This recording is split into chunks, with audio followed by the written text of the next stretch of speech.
Hello, I'd like to talk to you about the Bible and the metaphysical. Is the Bible metaphysical? That's a question that I believe many Christians are asking and people really want to know. The truth of the matter is, truth is truth, but truth have to be experienced in order to be known. You can believe it, you can receive it, you can accept it, but until you can experience it or you can understand it, that's when it makes the difference in your life. And I would like to try to answer that question: is the Bible metaphysical? I'm not going to keep you long, but there are scriptures in the Word of God that points us into a direction that is not necessarily taught in the religion or the Christian mind. But as time is changing in this reality that we are all moving through our journey more and more quickly, and that the prophecies of the Word of God is coming to pass, and people are becoming more sensitive, spiritual, and more conscious of what's going on around them. They're looking for answers and they want to know truth. So I want to share with you a couple of scriptures here that may help you understand if the Bible is metaphysical. There are many passages of scriptures, but one in particular I think you're going to really appreciate. But let me start with Genesis 11th chapter and the 6th verse in the King James Version. And the Lord said, "Behold, the people is one, and they have all one language. And this they began to do. Now nothing will be restrained from them which they have imagined to do." Now that points for the very first time where the word imagination is really spoken clearly. Oftentimes when you have people search the Word of God, they search it for the pros and the cons, the bad, the good, the positive, and the negative. Usually the word imagination comes up in a more negative overtone, and it says that the imagination is evil, the imagination is bad. But when you have wisdom, many times when you see something is the emphasis, like the imagination, which sometimes is called evil, but that's where the power lies.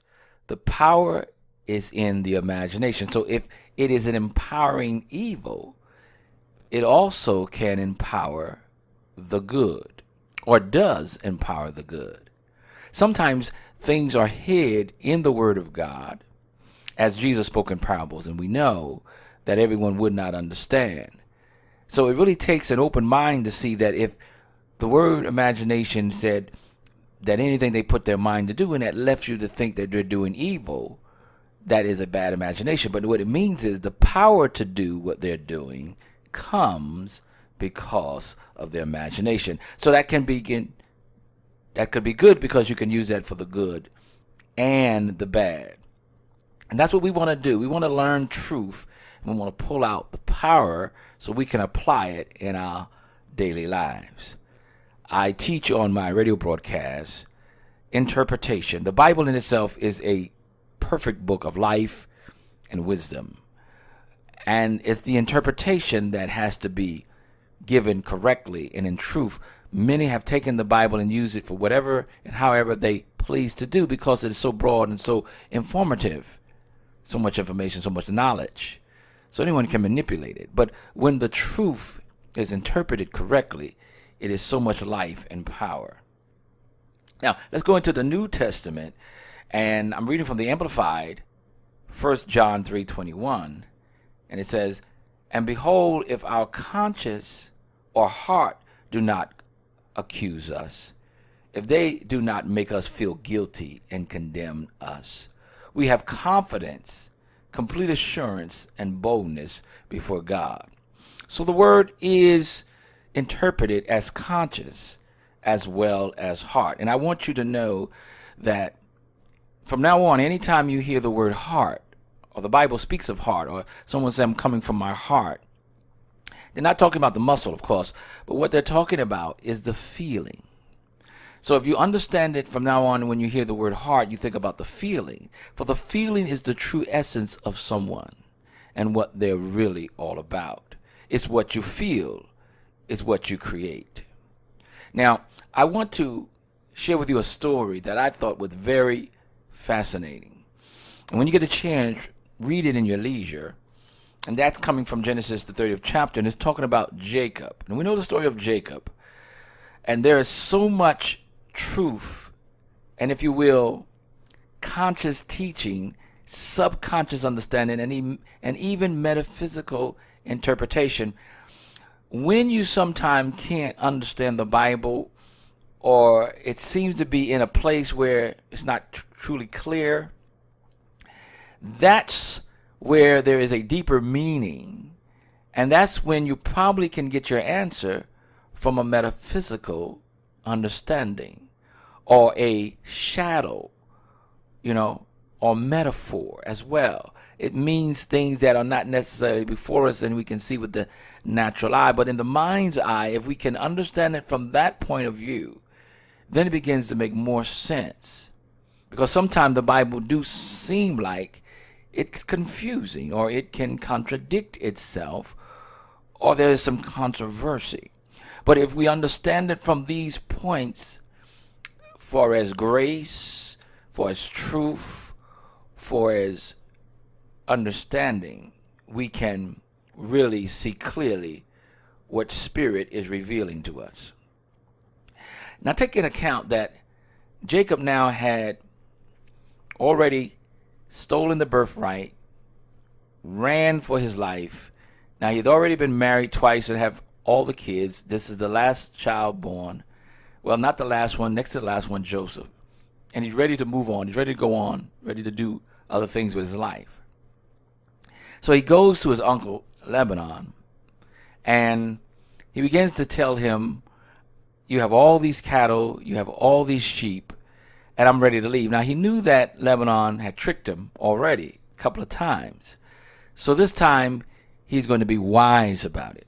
He comes to him and say, you have thousands and thousands of sheep and cattle, and there are many thousand solid black, solid white, solid brown, solid one color, and just a few with stripes or spots.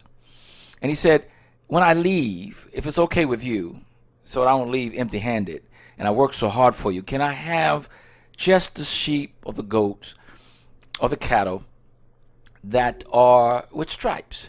And when Lebanon looked out and saw that there was only a couple of hundred, and he had thousands of these other solid cattle and animals, he figured he was having the advantage and said, sure, when you leave, you can take the stripes.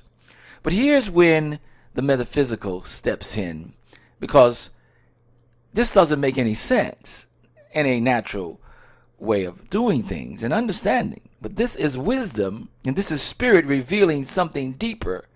And let us see if we can follow this. Genesis between 30, 40, and 42. And Jacob did separate the lambs and set the faces of the flock towards the ring stripes, and all the brown in the flock of Lebanon. And he put his own flock by themselves, and put them not unto Lebanon cattle. And it came to pass, whenever the strong cattle did conceive, that Jacob laid the rods before the eyes of the cattle in the gutters, that they might conceive among the rods. Now, what you have here is that the Bible said that Jacob took branches and he stripped them so they would have stripes on them. And when they went to drink, he dropped those branches into the water, that when they would drink, they would also see these striped branches and rods in the water. which caused them subconsciously to have cattle. And the most important thing, the cattle would come out with stripes and with spots. And he did this to the point that he had more cattle over time with stripes and spots than Lebanon. Now, when you think about, is the Bible metaphysical?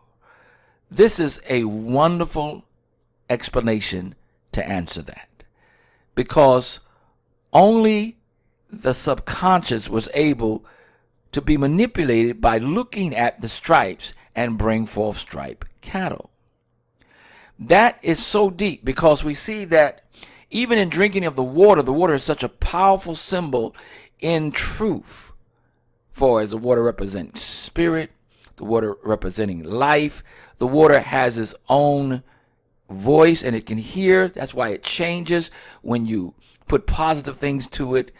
And there was a scientist who proved that when you put negative things to it, it turned bad. So it has a life of its own. So when it is used properly, it can change and it can also benefit you. But most importantly, here is where I believe without a shadow of a doubt that the Bible is metaphysical.